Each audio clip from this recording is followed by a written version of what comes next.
যে ঘরে নামাজ নাই সে ঘরে যতই আয় রোজগার হোক না কেন বরকত থাকবে না। রাসূল পাক সাল্লাল্লাহু আলাইহি ওয়াসাল্লাম বলেছেন, ফজরের নামাজ মানুষের আয় উপার্জনের বরকত দান করে। অন্য আরেকটি হাদিসে আছে 5 ওয়াক্ত নামাজের 5টি ফজিলত। 1, ফজরের নামাজ না পড়লে চেহারার উজ্জ্বলতা নষ্ট হয়ে যাবে।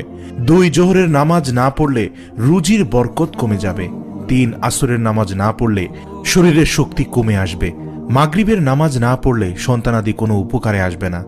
এশার নামাজ না পড়লে নিদ্রায় পরিতৃপ্তি হবে না। আল্লাহু আকবার। আল্লাহ রাব্বুল আলামিন নামাজের মাধ্যমে আমাদের ঘরের বরকত আনার তৌফিক দান করুক। অতএব আসুন আমরা ঘরের বরকতকে স্থায়ী রাখতে মিথ্যা পরিত্যাগ করি, আল্লাহর শুকরিয়া আদায় করি, অপচয় থেকে মুক্ত থাকি এবং সাথে সাথে 5 ওয়াক্ত নামাজ জামায়াতের সাথে আদায় করি। আল্লাহ পাক আমাদের সকলকে বুঝার ও আমল করার তৌফিক দান করুক। আমিন।